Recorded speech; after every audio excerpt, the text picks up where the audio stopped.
Welcome to the May 9th, 2022 meeting of the Rotary Club of Jamestown. Please join me in reciting the Pledge of Allegiance, singing of our national anthem, and repeating of the four-way test.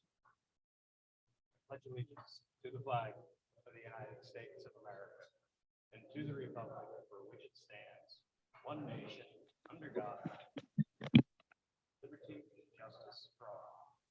Oh, say can you see by the dawn's early light what so proudly we had at the twilight's last gleam, whose broad stripes and bright stars through heaven's light. For the ramparts we watched were so gallantly streaked, and the rockets bursting in gave proof and our flag was still there. Say how's that star-spangled banner rain, and free and the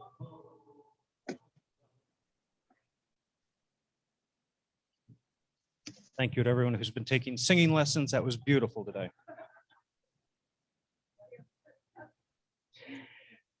Let us repeat the four-way test. Of the things we say, think, or do, is it the truth? Is it fair to all concerned? Will it build goodwill and better friendships? And will it be beneficial to all concerned? Thank you. Our invocation today is from Paulette Klein.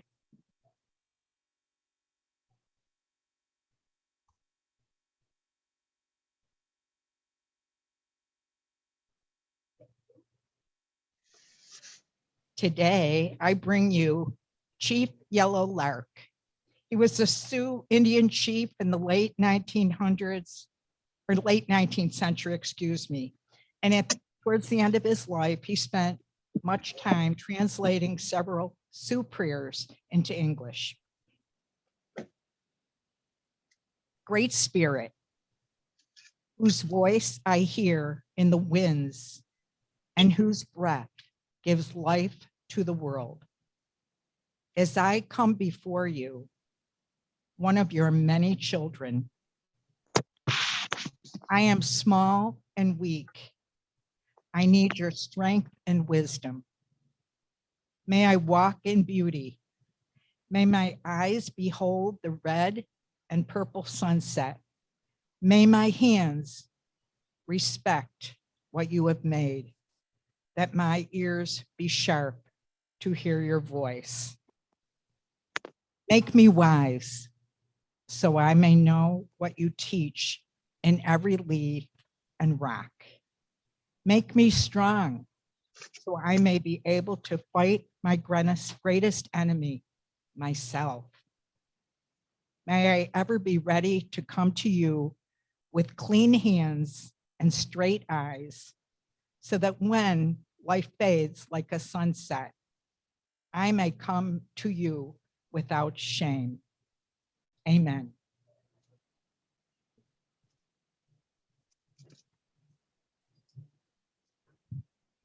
Please welcome President-elect John Healy to announce our visiting Rotarians and guests.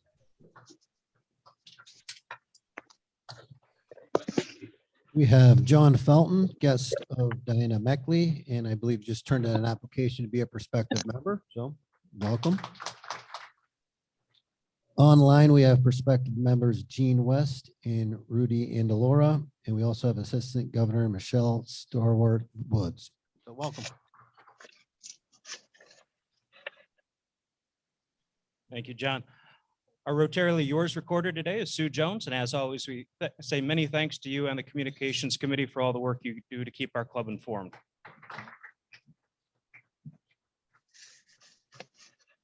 And I'll turn the announcements over to Michelle for a brief Area 16 announcement. Just wanted to thank any of your members who participated in the club leadership trainings this past week. Area 16 was very well represented. It's always exciting to jump on the Zoom and see so many people from Chautauqua County. Thank you for that. And then just one brief announcement. All the clubs in Chautauqua County, which is all 5, donated gift certificates to be part of a Taste of Chautauqua table at the Come to the Table event, which is taking place this Thursday at the Chautauqua Suites in Mayville. Doors open at 5 o'clock. Auction bidding starts at 6:30. For those of you who have never attended it, it really is one of the most unique and extravagant fundraisers in the county. And so just wanted to thank again your club for donating $100 worth of gift certificates to local restaurants. So we have that's $500 right there that the table is worth. And then there's some added niceties, if you will. Total cost of the table is like close to $650. So we're hoping to raise some great funds for court-appointed special advocates of Chautauqua County. And thank you again for your participation in that. Thanks, Michelle. And on that note, as it was announced last week, the $100 was donated as a shared cost between the board members. Oh, very nice.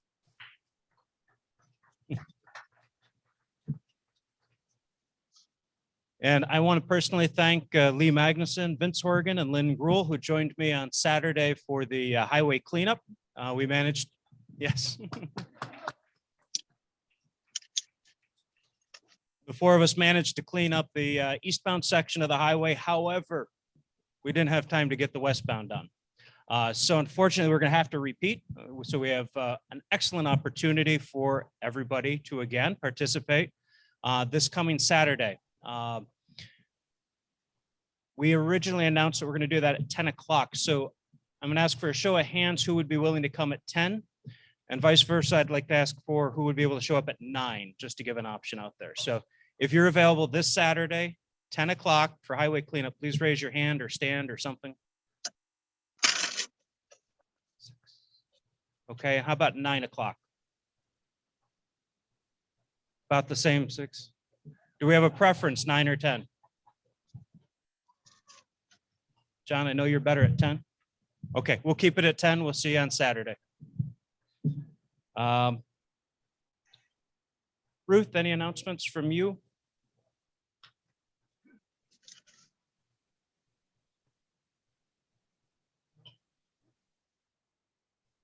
So I will speak to 2 of the 3 lists going around.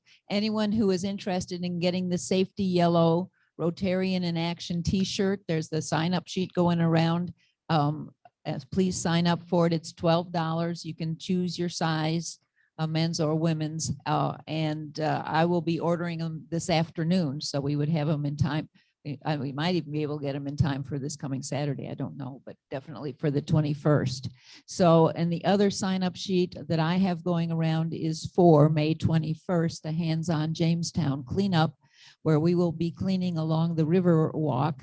It's from 8 until noon. And so I hope people can, I'm asking people to let me know if they're going to join. You can also go online and register in advance, but I'd like to get a sense for how many people we'll be getting. Thank you, Ruth. Michelle?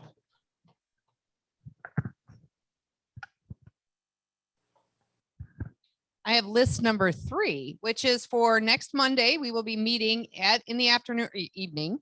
Instead of the afternoon meeting, we're going to be meeting at 4:30 at the Celeron Harbor Hotel. If you've signed up online, I have 21 people already attending. If you signed up online, thank you very much. All you need to do is go under the membership or go under the website, click on events, look at the calendar, click on the day, and you're registered. So it's very easy to register, gives us a nice head count so we have enough staffing to take care of us when we get there. Food can be ordered at 5 o'clock if you wish, but the bar will be open between 4:30 and 6:30. You can order food, you can stay for dinner, whatever you want to do, but it's just an opportunity to network and be around people again. So we enjoy it. If you did not or do not want to go online, just sign up on this sheet. This will go around today. And so we can have a head count for this week. Thanks so much. Or email me. Thank you.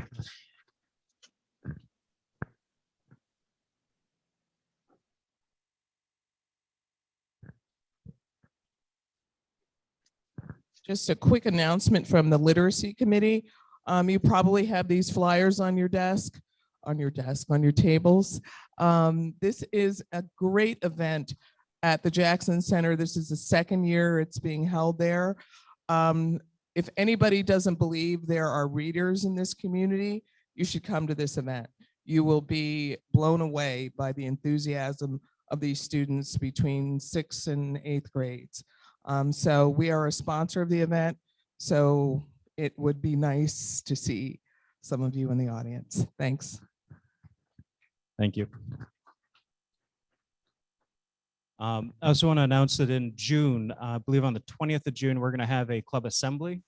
Late last week, I met with Sue Jones and Marion Beckerink, and we're working on some revisions, updates, cleanups to the bylaws for both the club and RCJCSF. So a couple little pieces of business to take care of on that end. And then we're working with Moonbrook for the President's Dinner. Any other announcements? All right. With that, Vince Horgan, we are ready for 50-50.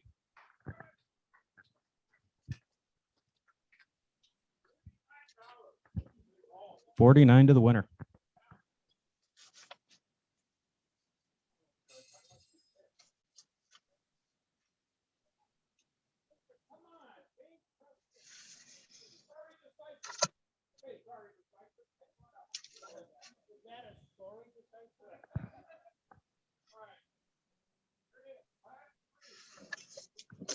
Seven, 3, 6.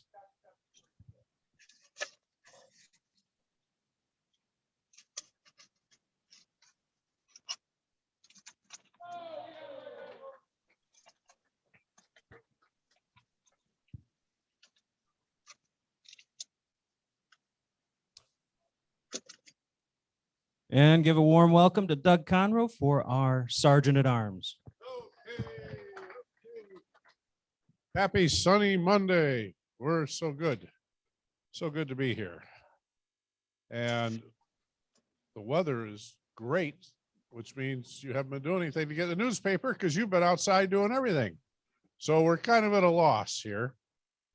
However, as I mentioned last week, Melissa, you were in the Gazette last week for Roundabout Town. Great picture, great picture. And that's about it from those in attendance personally here. Hopefully the 50-50 will help us out this week. And next week, we're going to have a couple different ideas that we're going to do because we know, well, not next week, the week after next, because we know everybody will be outside. So we'll look forward to some interesting things at that time. Are there any happy bucks for today?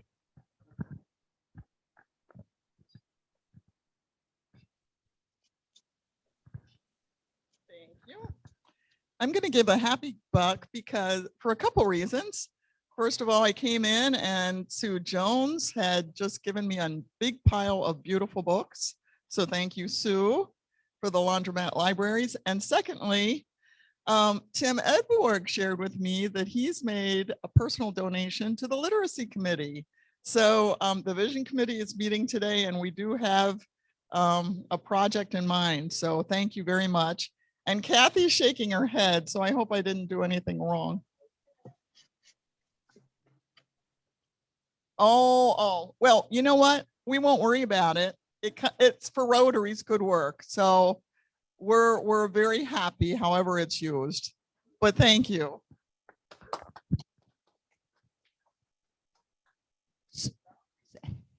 So I have a happy buck. Thank you to Sue Jones for doing Rotarily today in my stead. And secondly, I participated in 2 birdathons, one on Thursday and one on Saturday. And between the 2 of them, I saw 62 species of birds. A lot of fun. Well, I'm here hawking tickets for another very good organization. The Prendergast Library on the 21st is holding the Jim Roselli scavenger hunt, and you can buy a team ticket for participants, $20, good cause, be a lot of fun. So from 11 to 3. So when you're done cleaning up the Riverwalk, you walk up to the library and figure out something else, scavenger hunt wise. So come see me or call me or email me or something. Thank you. Doug missed me and the Small Business Development Center in all of the papers. And today too. Today too. You did it for Happy Buck last week, so I wasn't going to double hit you. Well, I'm happy to double hit. Remember to shop local, even though it's not National Small Business Week anymore.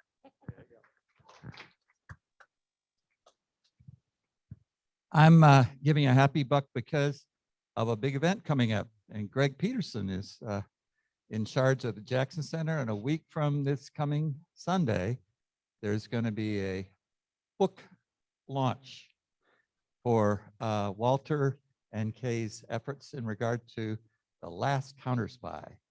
So come on out. I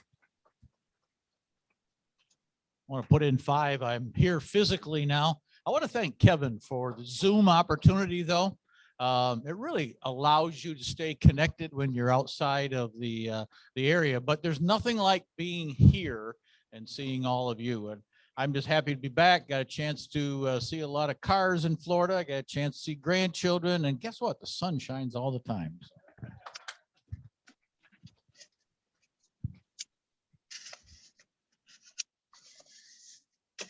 Thank you.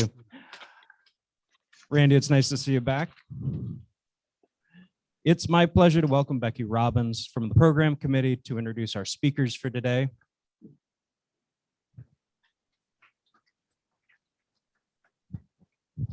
Thank you. Today we're going to have a rather unique program, I think. It's a play read with the title, Was Lucille Ball a Red? Is that right, Greg?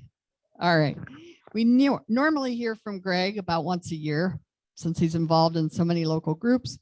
So I contacted him to see what he could focus on today. As you know, he co-founded the Jackson Center and has brought many high-profile speakers to the Jackson Center, including current Chief Justice of the United States, John Roberts, Justice Sandra Day O'Connor, and former Chief Justice William Rehnquist, among others. I think Ruth Bader Ginsburg was there, Greg? Okay. So, you know, he's a local history and sports buff, and he conducts countless interviews on all sorts of subjects and with anyone well-known who comes into our area.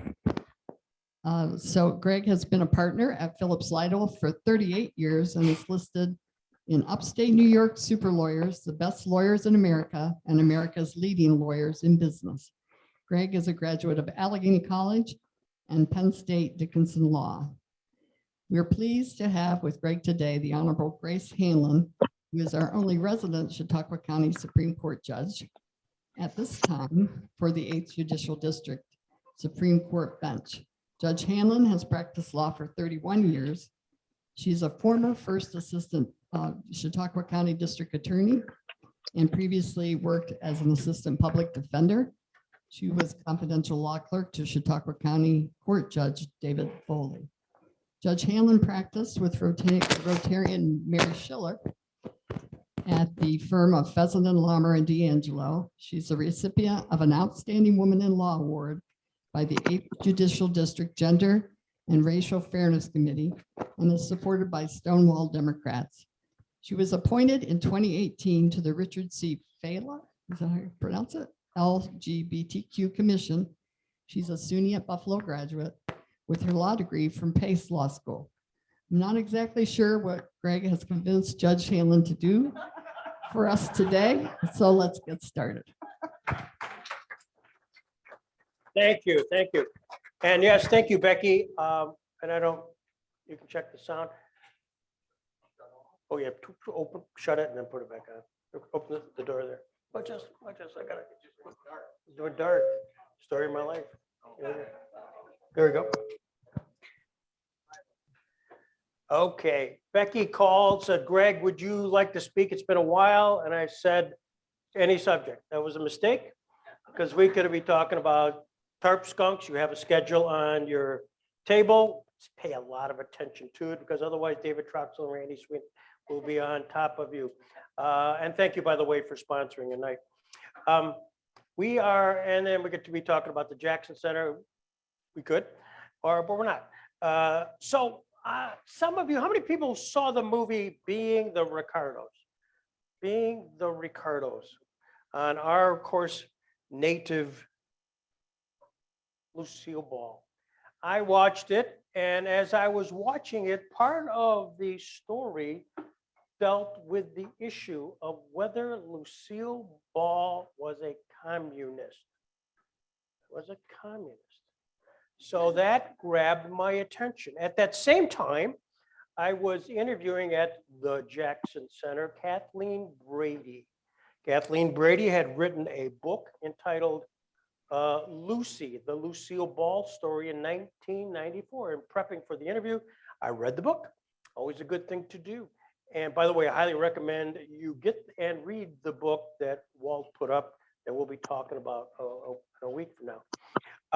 I digress. But so within that is, in fact, a wonderful description of what was going on in Lucille Ball's life in 1953, when, how many remember the name Walter Winchell? Walter Winchell, you saw that on the Being the Ricardos, that in September of 1953, just prior to the commencement of the third season of I Love Lucy, Walter Winchell announces over his big broadcast and also wrote an article that appeared in the Los Angeles Herald Examiner querying about registered red in 36 Lucille Ball. And then there was a other headline on the next day, Lucille Ball was red in 36. Well, this is right at the beginning of the third season. So needless to say, Lucille Ball went into a deep, dark funk.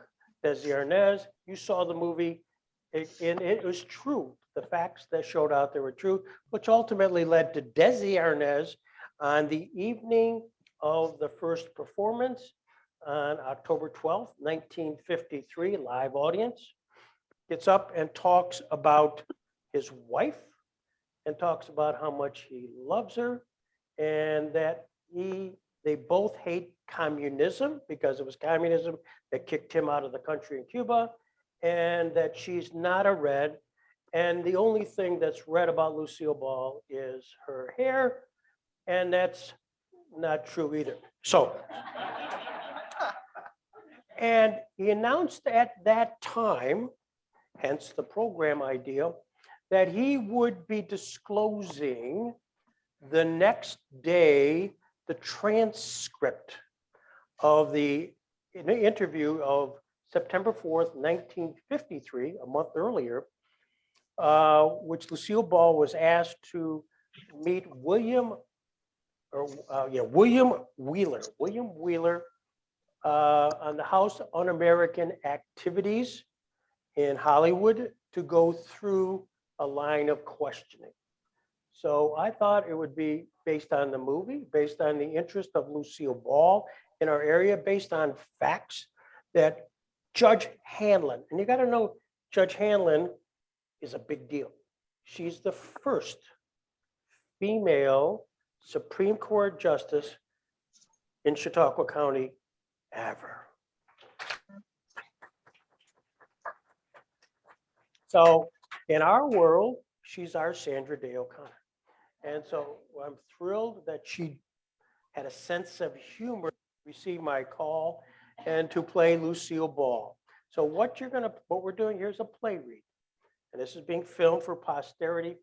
And the National Comedy Center, frankly, is very interested to know what we do with this. So with that, I am going to be Mr. Wheeler, William Wheeler, who is the investigator. Can you check your, are you on now? I'm on now. Okay. She's on, I'm on. Wow, think about that. This is the testimony of September 4th, 1953. Lucille Ball appeared voluntarily. She received a phone call And she said, I would be glad to answer questions so they did not have to subpoena. Thank you. That's why they don't invite me to court. Subpoena her to be there. So here we go. Here we go. So paper clip off. Here we go. Lucille Ball, when did you first register to vote? I guess the first time I ever did was in 36. I would like to hand you a photostatic copy of a voter's registration and ask you if that is your signature. That looks like my handwriting. You will note that the party that you intended to affiliate with at that time was the Communist Party. In 36? Yes. I guess so. You did register to vote then as a communist or intending to vote the communist ticket?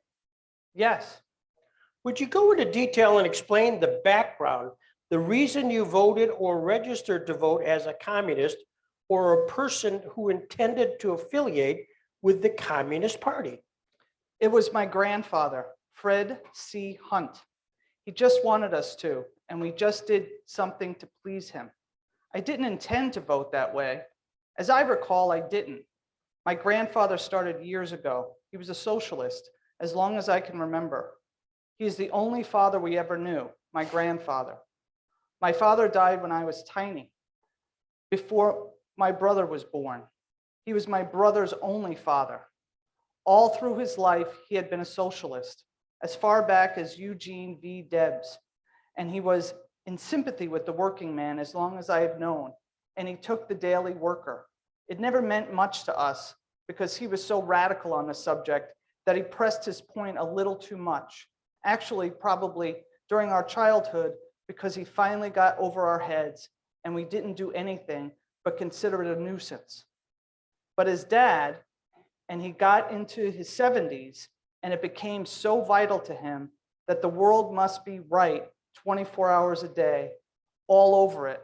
And he was trying his damnedest to do the best he could for everybody, and especially the working man.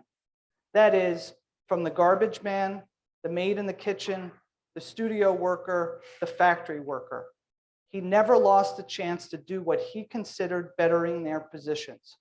Sometimes it got a little ridiculous because my position in the so-called capitalist world was pretty good. And it was a little hard to reconcile the two. We didn't argue with him very much because he had a couple of strokes, and if he got overly excited, why, he would have another one. So finally there came a point where my brother was 21 and he was going to see that Freddie registered to help the working man, which was, in his idea then, to be the Communist Party. At that time, it wasn't a thing to hide behind doors to be a member of the party. He considered the Communist Party a working man's party? That's all I ever heard. I never heard my grandfather use the word communist. He always talked about the working man and read the Daily Worker. He got very confused in his later years when Russia and who got together? Russia and Germany. That's right. Have you ever been a member of the Communist Party? Not to my knowledge. Have you ever been asked to become a member of the Communist Party? No. Did you ever attend any meetings that you later discovered were Communist Party meetings? No. Do you know whether or not any meetings were ever held in your home at 1344 North Ogden Drive? No, I know nothing of that. I don't believe it's true. How old were you in 1936? I'm 42 now, so 24. I would like to introduce the affidavit of registration number 847584. This affidavit of registration is signed by Lucille Ball and dated the 19th of March, 1936. Have you ever known an individual by the name of Emil Fried? I never heard that name before, to my knowledge, as I recall. Are you aware that you were a member of the Central Committee of the Communist Party for the year 1936? Was I aware before you told me, you mean? Yes. No. Well, I would like to hand you a document entitled Appointment of Members of the State Central Committee Meetings at Sacramento in the year of 1936. It is stamped Communist Party, and this document discloses that Emil Fried was a delegate for the nomination to the State Central Committee of the Communist Party for that year. And he appointed 3 individuals as delegates. Those appointments, according to this document, are Jacob Berger, Fred Hunt, and Lucille Ball. I don't know Emil Fred. I never heard of Emil Fred. And if Emil Fred appointed me as a delegate to the State Central Committee, it was done without my knowledge or consent. Do you know who could be responsible for your name appearing on this document? Possibly my grandfather, Fred C. Hunt. I assume you did not attend the meeting of the State Central Committee at Sacramento. I didn't even know there was one. I still don't know what it means. I would like to refer you to the report of the Un-American activities in California for the year 1943 and refer to page 127 of the document, which is a portion of an affidavit by Renee Vale. In this affidavit, she admitted she was one time a member of the Communist Party, and she is discussing how she became a member. Quote, that within a few days after my 3rd application to join the Communist Party was made, I received a notice to attend a meeting on North Ogden Drive, Hollywood. Although it was typed, unsigned note, merely requesting my presence at the address at 8 o'clock in the evening of a given day, I knew it was the long-awaited notice to attend a Communist Party new members class. Quote, that on arrival at this address, I found several others present. An elderly man informed us that they were the guests of the screen actress Lucille Ball and showed us various objects to establish that fact and stated she was glad to loan her home for a Communist Party new members class. Do you have any knowledge of any meetings held in your home, Ms. Ball? None whatsoever. Are you acquainted with Renee Vale? I never heard the name before in my life. Do you know whether or not your grandfather, Fred Hunt, held meetings at the home? Not to our knowledge, ever.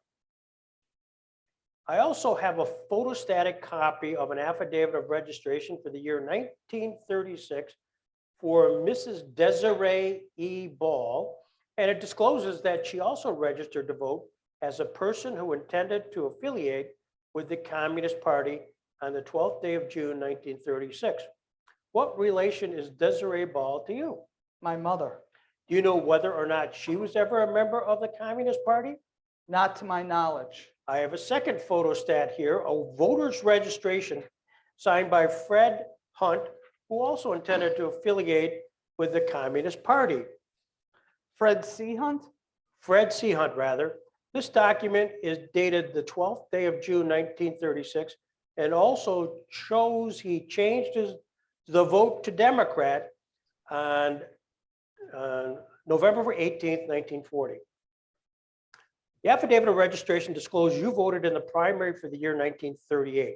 That affidavit of registration on the reverse side discloses that you signed 2 petitions for the year 1939, the Freed nominating petition for the 57th Assembly District, or rather it is a sponsor certificate. This document was also obtained from the files of the Secretary of State, and I will introduce it in the record as Ball Exhibit number 3. I would like to refer to the second page of this document, underline 23, where it appears the signature of Lucille Ball, 1344 Ogden Drive, and occupation artist. It is dated June 16th, 1936. Is that your signature? I would say it was. Do you recall signing this document? It is something I signed without looking at it, or if I looked at it, it didn't seem like a big thing at the time. Are you familiar with the words or the phrase criminal syndicalism? No, but it's pretty. What does it mean? The communists were taken to court and tried to criminal syndicalism, and I signed something else? You signed the petition to take the criminal syndicate act off the statutes of the state of California. I did? May I see my signature? Unfortunately, they have destroyed those particular petitions. By whom? They are retained for a few years under law and then can be destroyed. Was this the same time we were being nice to Daddy Week? It was the year 1936. I imagine that petition ties up with the Un-American Activities Committee business, constitutional rights they are all standing up for now. Is that what it means? Well, it means more or less like this: an act defining criminal syndicalism and sabotage, prescribing certain acts and methods in connection therewith and in pursuance thereof, and providing penalties and punishments therefore. Well, anyway, I don't know what it means. You were previously contacted by myself, an investigator for the House Committee on Un-American Activities. Yes, You will recall the date as April 3rd, 1952. yes. Well, your name is mentioned in the Daily People's World on the issue of, this would be October 26, 1947, page 1, columns 5 and 6, as one of the high personalities who were sponsoring or a member of the Committee of the First Amendment. The committee was formed here in Hollywood to oppose the congressional hearings in 1947. Fine. Then I have no knowledge of signing it. Do you have anything in addition you would like to add for the record? I have never done anything for communists to my knowledge at any time. I have never contributed money or attended a meeting or even had anything to do with people connected with it. And if to my knowledge they were. I am not a communist now. I have never been. I never wanted to be. Nothing in the world could ever change my mind. At no time in my life have I ever been in sympathy with anything that even faintly resembled it. He was always opposed to how my grandfather felt about any other way this country should be run. I thought things were just fine the way they were. It sounds a little weak and silly and corny now, but at the time it was very important because we knew we weren't going to have a daddy with us very long. If it made him happy, it was important at the time. But I was always conscious of the fact I could go just so far to make him happy. I tried not to go any farther. In those days, that was not a big, terrible thing to do. It was almost as terrible to be a Republican in those days. I have never been too civic-minded and certainly never politically minded in my life. Thank you, Ms. Ball. You, the public who have listened to this transcript for the very first time, what do you think? Was she a communist or not? No. There it is. Like it. I'm going to let her honor go because she's got a trial starting at 1:15. And It's on its 8th day. I'd say, and so one of the good thing is it doesn't start until she shows up. Ladies and gentlemen, Judge Grace Hanlon. Thank you very much. It was fun. I wore my Ruth Bader Ginsburg. Oh my gosh. She's got her Judge Ruth Bader Ginsburg socks on. I'm not done. I'm not done. Yeah, sure. I am off camera right now.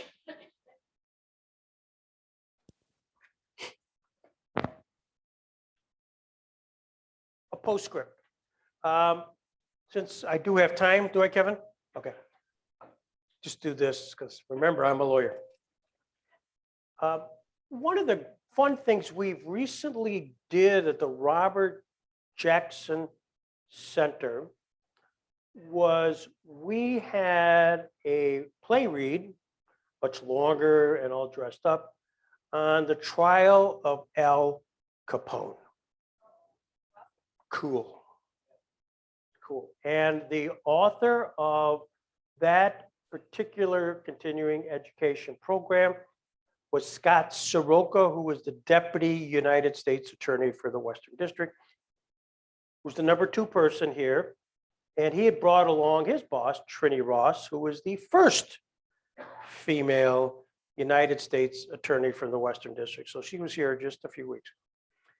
We did this play read based on the trial. And what was of interest of the author who created the play read based on the actual transcripts was the fact that Scott Soroka's grandfather was one of the original Untouchables.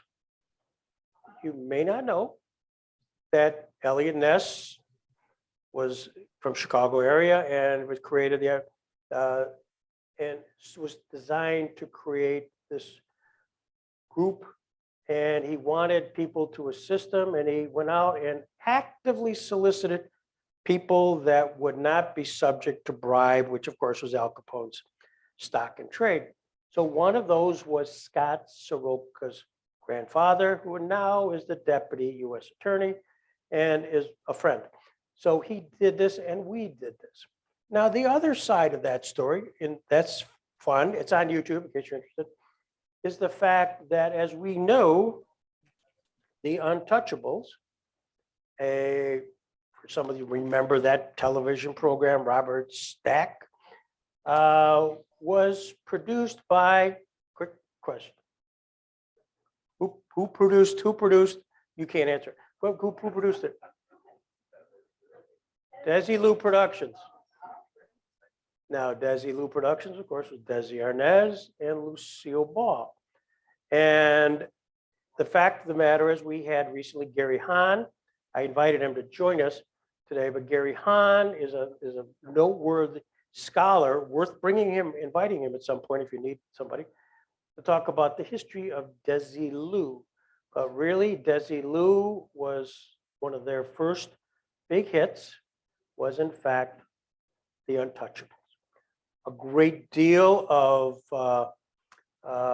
controversy because he treated the Italians and the mob, and at the time the mafia, in a very not positive way, and he was under threats of his life, etc.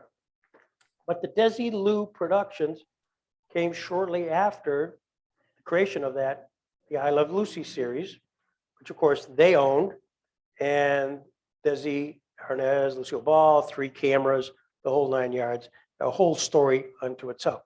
But it kind of all, interestingly enough, ties together with the fact that Lucille Ball in 1953 career could have imploded. And when you see Being the Ricardos, you will see Desi Arnaz making a very impassioned plea. And what you see in the movies was in fact fact. The only thing that was fabricated, for those who watched the movie, there is a scene right at the very end of Desi Arnaz's impassioned plea to the live audience, saying essentially, my favorite wife, Lucille Ball, and my favorite redhead, but the only thing red about her, and that's false itself, is her hair. They brought out a telephone, sent from phone call from J. Edgar Hoover, saying, oh, by the way, to the public audience, that no, Lucille Ball, we deemed her not to be a communist. Now that, in fact, that didn't happen. That phone call didn't happen, but that's essentially what the House Un-American Activities did. She was exonerated, recognizing that she signed what she signed in 1936 on behalf of her grandfather. You can look it up. They're all there. All the documents are there. Lucille Ball, communist, Lucille Ball, communist.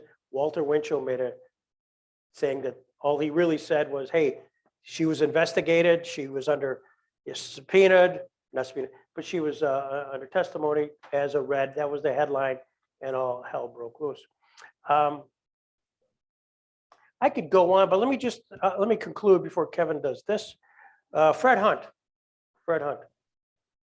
When the whole Lucille Ball, Lucy Center, Lucy Desi Center, which has a whole interesting history as to how here locally. So I thought I'd go out and track down old directories and find out where she lived. Where was she born, by the way? Anybody know?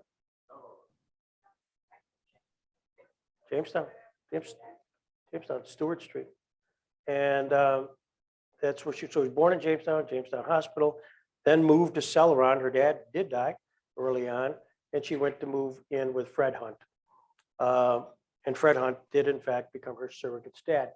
Now, Fred Hunt lived, as you may know, Lucy Lane, up by the Resource Center. that area, you know, the house, everybody knows that. And the story behind the house, is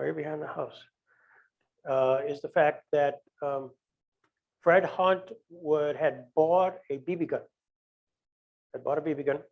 And on the side lot where the house was, he was showing off, doing some target practice with certain very young teenage kids. You know, just there's the target, typical what you do with a BB gun. Unfortunately, a person named Erickson, next door neighbor, was called by his mother to come home for lunch, ran across lot. Okay, you can visualize this. They're target practicing with the BB and hits the kid. One of the teenage persons who had the BB, and it became severely injured. And you see this in some documentaries where that led to a lawsuit. Lawyers, some of them, if you're around long enough, you would know them, got involved in starting an action against Fred Hunt and Desiree Ball. And Lucille Ball actually testified at the trial. Ultimately led to a judgment against Fred Hunt. And there was a judgment, and he had already had a mortgage on the property, couldn't pay either because of that. And so they lost the house to a foreclosure. And that led to Lucille Ball having to move down to Jamestown. There is an apartment right here on Fifth Street where she lived for a short time before going off to New York, that whole story. But it's fascinating to me, kind of the legal questions that come up throughout her life. Lucille Ball, Fred Hunt, her beloved grandfather, who did later on move to Hollywood with her. And the rest is history. I'm going to stop right now. Any questions before I go into the sunset? Well, I think everybody can relate to the idea of signing something, just sort of signing it. And I think we all do it, maybe at a doctor's office or somewhere. And you sign it because it's just pro forma. How binding are those things? very. You're deemed to have understood exactly what you signed. I mean, sure, everybody says, I don't remember signing that. Therefore, as if that's some excuse, legal excuse, it ain't. You're deemed to know the law. I didn't know turning right here when it says don't turn on right. I didn't see that. Tough luck. Yes, Sue.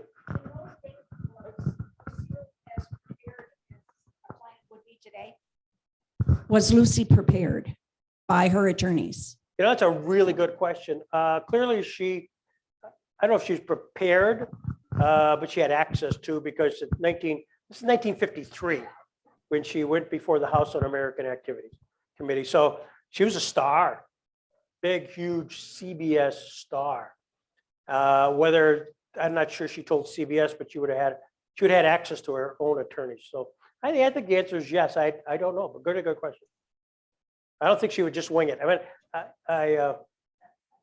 you know, she's deemed to be quite a businesswoman, but on this type of thing, she clearly, in the course of just the answers to the questions. Anything else? Yes, John. I understand that you are now admitting that you are a graduate of the Penn State Law School.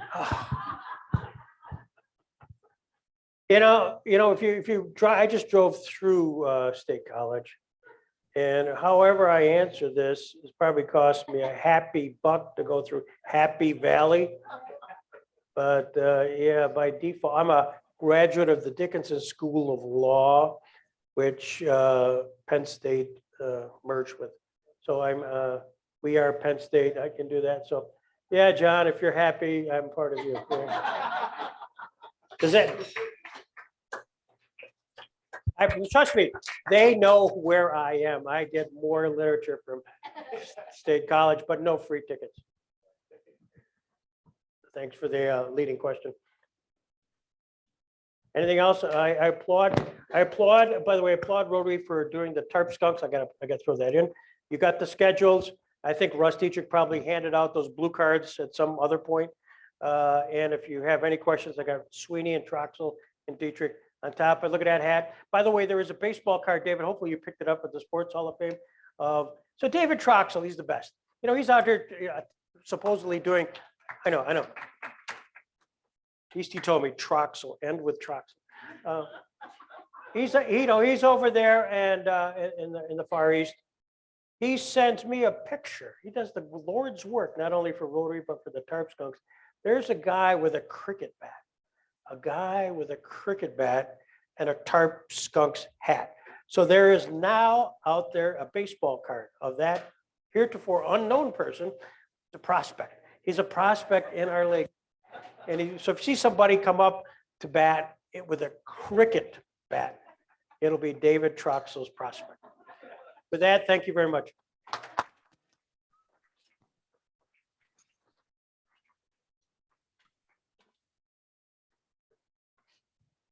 Thank you, Greg. One of Rotary is major international.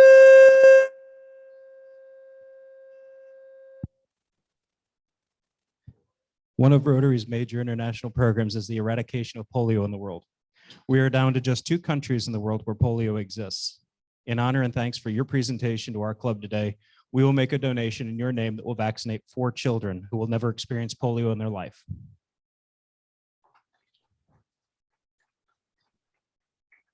Remembering this year's Rotary International theme, serve to change lives, caring for and serving others is the best way to live because it changes not only other people's lives, but also our own. And I have one final announcement, building on what Greg was saying. Some of you know this, some maybe are learning this.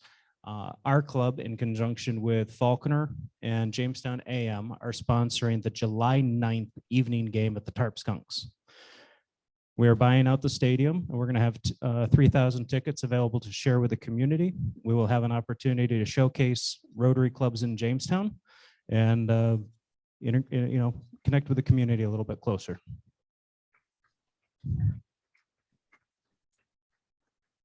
Thank you for being here today. We are adjourned.